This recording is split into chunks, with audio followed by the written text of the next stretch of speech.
Hello বন্ধুরা, আমি হলাম মন্দিরা। বছরের শেষে হাজব্যান্ড আর ওয়াইফ মিলে বেরিয়ে পড়লাম ঘুরু ঘুরু করতে। দেখতে দেখতে আমাদের বিয়েটা প্রায় 1 বছর হতে চায়। এই বছরটা আমাকে অনেক কিছু শিখিয়েছে।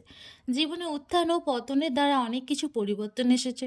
পরিবর্তন তো আসবেই, তাই না? পরিবর্তন না আসলে সেটা জীবন নাকি? কিন্তু সব কিছুর মধ্যে তোমার জেতার আদম্য আগ্রহ থাকতে হবে। জীবনের কাছে হেরে গেলে চলবে না। জীবন তো একটাই, তাই না?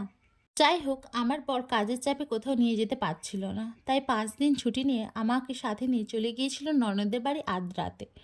আদ্রাটা হলো তোমার পুরুলিয়া ডিস্ট্রিক্টের একটা ছোট্ট সিটি বলতে পারো। আর আমরা পাঁশকুড়া থেকে বিকেল বিকেল ট্রেন ধরে পৌঁছে গিয়েছিলাম তোমার আছে আদ্রা স্টেশনে। তখন পৌঁছতে পারে রাত্রি 9টা বেজে গিয়েছিল, তাই তেমন কোনো আর ভিডিও বানাতে পারিনি। পরের দিন ননদের বাড়ির সকালে ছাদে এসে বেশ পরিবেশটা দেখে জাস্ট মুগ্ধ হয়ে গেলাম। এই যে ছাদে বিভিন্ন রকমের সবজি লাগিয়ে রেখেছিল, আর এই যে লাল এই যে গাঁদা ফুলগুলো তো দেখে তো আরও ভালো লাগছে মনটা সকাল সকাল। আর কিছু না ডাব্বায়, এখানে কতগুলো ডাব্বায় যে এরকম ফুল ফুটে আছে দেখুন, এগুলো সবই হচ্ছে ননদ আর নন্দাই মিলে লাগিয়েছে। আর এখানে আরও অনেক সবজি গাছ লাগিয়েছিল, যেগুলো হচ্ছে সব হচ্ছে ওই যে ননদের বর মানে জামাইবাবু সব লাগিয়ে রেখেছে এখানে। বেগুন গাছ, তারপর হচ্ছে কলমি শাক, পেঁয়াজ, লাউ গাছ, কুমড়ো গাছ সব কিছু ছিল। আর পুরো ছাদ দিকে না দৃশ্যটা খুব সুন্দর লাগছে। এই ছাদ দিকে একটা বিশাল বড় মাঠ দেখা যাচ্ছে না, এই মাঠে দেখলাম একটা ছোট বাচ্চা অনেকক্ষণ ধরে রানিং দিচ্ছে। এখানে অনেক বয়স্ক মানুষরাও আসে, ঘুরতে আসে, তবে শীতের কারণে খুব অল্প লোক নাকি শুনলাম, গরমে নাকি অনেকে আসে এখানে সকালে দেখা যায়। আর নিচের তলায় একটা বাঙালি থাকে, এটা actually rail quarter. Rail quarter ছাদেই এত কিছু হয়েছে। হ্যাঁ, সবজি বাগান করে রেখেছে ননদ। আর হচ্ছে এটা হচ্ছে তার পাশে একটা বিশাল বড় মাঠ, আর আশেপাশে পুরোটাই এখানটা না রেল কোয়ার্টার। মানে এখানে অনেক রকমের পাঞ্জাবি, বিহারি, বাঙালি সবাই আছে। হাতে অনেক কম সময় থাকায় তাই সকালে নাস্তা খেয়ে মানে টিফিন খেয়ে বেরিয়ে পড়েছিলাম সামনে একটা পার্কের উদ্দেশ্যে। পার্কের নাম দাঁড়ান বলো পাম্পুতলা, ভালো করে জোরে পাম্পুতলা।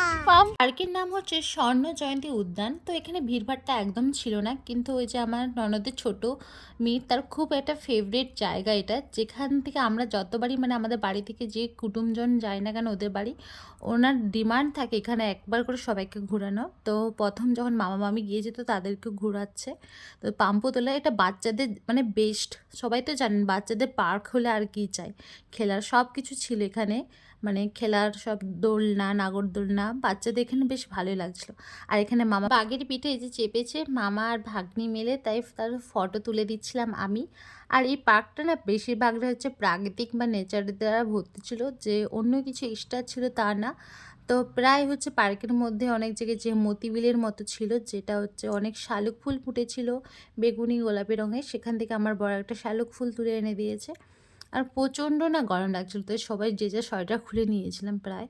আর এই রুমটা খুব সুন্দর, একটা কাঁচের মধ্যে আমাদের খুব বড় লম্বা দেখাচ্ছিল, আর একটার মধ্যে খুব বেটে দেখাচ্ছিল। তো পার্কের মধ্যে হ্যাবো কিছু ছিল না বা বিশাল কিছু ছিল না, ওই সকলের পার হেড 10 টাকা করে চার্জ পড়েছিল। ওই শীতের দিনে ফিস্ট করতে হলে বা পিকনিক করতে হলে বা কোনো এক বেলা যদি একটু সময় কাটাতে হয় মনটা ভালো করার জন্য এখানে আসাই যায়। আমরা দুপুরে ভাত খেয়ে আমাকে আর নিয়ে আমার বর বেরিয়ে পড়েছিল জয়চণ্ডী পাহাড়ের উদ্দেশ্যে। আর এই পাহাড়টা দেখে মনে হচ্ছে না যতই এগিয়ে যাচ্ছি যেন পাহাড় যেন আরও এগিয়ে আসছে আমাদের সামনের দিকে। তো আমরা ফাইনালি চলে গিয়েছিলাম, কিন্তু খুবই দুঃখের বিষয় হলো যখন গিয়ে আমরা পৌঁছই তখন অলরেডি পাহাড়ে আমার দিকে আর উঠতে দিচ্ছিল না, কারণ 4টের মধ্যে পাহাড় বন্ধ হয়ে যায়। আর এখানে না মেলা বসেছিল, আর কয়েকদিন দুদিন পরেই মেলা বসবে, পাহাড়ি মেলা। দেখার খুব একটা ইচ্ছে ছিল, কিন্তু ওই যে সময় হাতে বেশি সময় নেই, বাড়ি ফিরতে হবে। আর বর এখানে কাজের সূত্রে আসে প্রায়। তো আমাকে একটা খুব চেনা পরিচিত জায়গায় চা খাওয়াতে নিয়ে গিয়েছিল। অন্তিকা আমরা কোথায় যাচ্ছি? মানালি। মানালি? হাই না, অযোধ্যা। বলো জোরে বলো, বলো হাই বন্ধু। জোরে। এই যে আমার ননদের ছোট মেয়ে যে মিনি, খুব সুন্দর, ও না কথা বলতে পারে। তো ব্লগে মাঝে মাঝে মায়ের ফোন ধরে নিজেই করে। তো আমরা দুটো বাইকে করে বেরিয়েছিলাম, লং ড্রাইভ হয়ে যাবে একসাথে, আর অযোধ্যাও দেখা হবে। তো সবাই মিলে ফ্যামিলি মিলে আমরা মোট ছিলাম 6 জন। তো এখানে গাড়িতে তেল ভরে নিয়ে রওনা হলাম অযোধ্যার উদ্দেশ্যে। তো পথে না প্রচণ্ড ঠান্ডা ছিল, আমরা ঘর থেকে পুরো বেরিয়েছিলাম 8:30 করে। আর যেতে যেতে আমরা অযোধ্যা প্রায় পৌঁছতে লেগেছিল আমাদের ওই 11টার দিক করে। যাওয়ার সময় একটু খোঁজ করে করে যেতে হচ্ছিল, আর হচ্ছে প্রায় আমরা আদ্রা থেকে পুরুলিয়া বা অযোধ্যা যেতে প্রায় 3 ঘন্টার মতো সময় লেগেছিল, যদি রাস্তা একদম জানাশোনা থাকে। তো এদিকে হচ্ছে একটা লং ড্রাইভও হয়ে গেল, খুব ভালোই মজা হচ্ছিল। তো রাস্তাগুলো খুব সুন্দর ছিল আর ঠান্ডাটাও না প্রচণ্ড ছিল। তো এখানে আমরা তো যে সব ডাকু মঙ্গল সিং সেজে ফেলেছি। আর এ প্রায় দেখো অযোধ্যা পাহাড়ের কাছে একদম পৌঁছে গেছি। আর রাস্তার দুধারে না এরকম কি সুন্দর আখ চাষ করেছিল, পুরো আখ বনের পাশ দিয়ে যাচ্ছিলাম। তো মাঝখানে আমরা একটু রেস্টের জন্য দাঁড়িয়েছিলাম সবাই মিলে, একটু আখ জুস খাবো বলে। আর হচ্ছে এই যে আখ গাছগুলোতে দেখে মনে হচ্ছিল যে যাওয়ার সময় বাড়িতে নিয়ে যাব। তো এখান থেকে জামাইবাবু নিয়ে গিয়েছিল, যাওয়ার পথে এখান থেকে এই দোকানটা থেকে আখ অনেক কিনে নিয়ে গেছে। আর আমরা এখানে আর এই যে সবাই মিলে এই যে দাঁড়িয়েছিলাম এখানে আখের জন্য এই যে প্রিপারেশন নেওয়া হচ্ছে, আখের জুস। এখান থেকে আখ গাছ কেটে সঙ্গে সঙ্গে এই যে আখের জুস বানানো হচ্ছে। হ্যাঁ অয়ন্তিকা, অয়ন্তিকা এনার্জি বাড়বে তো। এখান থেকে যে যা সবাই এক গ্লাস করে আখের জুস খেয়ে এনার্জি বাড়িয়ে আবার চলে গেলাম, রওনা হলাম অযোধ্যা এখন হিল টপের দিকে যাওয়ার উদ্দেশ্যে। তো যেতে যেতে না খুব দারুণ লাগছিল।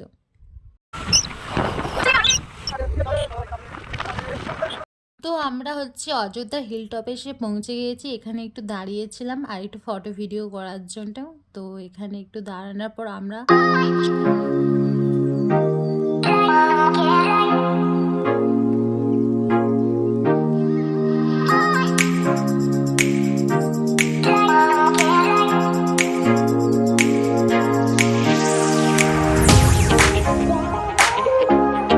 ফাইনালি অবশেষে আমরা মার্বেল লেকের কাছে এসে পৌঁছালাম। তো মার্বেল লেকে আসতে সবাইকে গরম লেগে গেছে, তো সবাই যে যার সোয়েটার টুপি যা ছিল খুলে গাড়ির মধ্যে রেখে আমরা বেরিয়ে পড়লাম। আর যাওয়ার সময় পথের দিকে ওই মার্বেল লেকে যাওয়ার দিকে দুদিকে অনেক দোকানদানি আছে, যেখানে অনেক রকমের জিনিস পাওয়া যাচ্ছিলো।